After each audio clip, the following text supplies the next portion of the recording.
નમસ્કાર મિત્રો, એ તો તમને ખબર જ હશે કે પેશાબ કરવું ખૂબ જરૂરી પ્રક્રિયા છે। તમારી કિડની ફાલતુ અને ગંદા પાણીને શરીરમાંથી છારતી રહે છે અને આ ફાલતુ અને ગંદુ પાણી એક બ્લેડરમાં એકઠું થાય છે અને આપણા યુરિયા બ્લેડરમાં 1 થી 2 કપ માંડ આવી શકે, એટલે 300 ml થી 400 ml આરામથી આવી શકે। પરંતુ અમુક લોકો લાંબા સમય સુધી પેશાબ રોકી રાખે છે, જેથી તેના બ્લેડરનું સાઇઝ ખેંચાવાના કારણે મોટું થઈ જાય છે અને વધારે પેશાબને રોકવાની કેપેસિટી બનાવી લે છે। પરંતુ શું તો પણ તમને પેશાબ રોકવું જોઈએ? શું આ ખરું છે?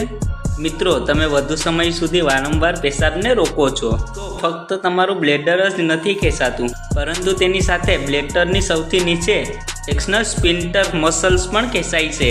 આ મસલ આપણે પેશાબની કોથળી માટે ખૂબ મહત્વપૂર્ણ ભાગ છે, જે આપણા પેશાબને રોકવા માટે એક ગેટની જેમ કામ કરે છે। જ્યારે આના માથે પ્રેશર આવે છે ત્યારે આપણે પેશાબ લાગે છે।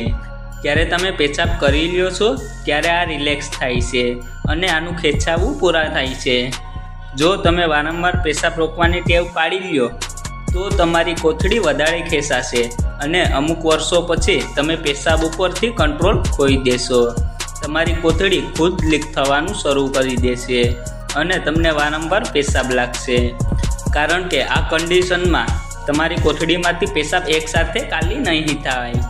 જો તમારા શરીરમાં એક ગરમ પાણીની નાનકડી થેલી છે અને જો તમે એને ખરા સમયે ખાલી ના કરો તો તેમાં ઘણા બધી બેક્ટેરિયા પેદા થઈ જશે, જે તમારા શરીરને ખૂબ નુકસાન પહોંચાડશે। અને જ્યારે તમે પેશાબને વારંવાર લાંબા સમય સુધી રોકવાની ટેવ પાડી લેશો ત્યારે તમને ખબર પણ નહીં પડે કે તમારી પેશાબની કોથળી ભરાઈ ગઈ છે અને ક્યારેક ને ક્યારેક તમારું પેશાબ ફરીથી કિડનીમાં જતું રહેશે, જેથી તમારી કિડની ફેલ થઈ જશે અને તમારી એ સમયે મૃત્યુ થઈ શકે છે।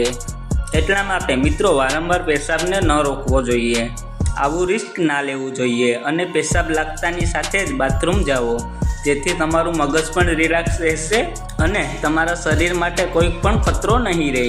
આશા કરું છું કે પેશાબથી જોડાયેલી આ જાણકારી તમને પસંદ આવી હશે। કૃપા કરીને આ વિડીયોને લાઈક અને શેર કરો, સાથે મારી ચેનલને સબસ્ક્રાઈબ કરી ઘંટી પણ વગાડજો, જેથી આવનારા દરેક વિડીયો તમારા સુધી પહોંચી શકે। ધન્યવાદ।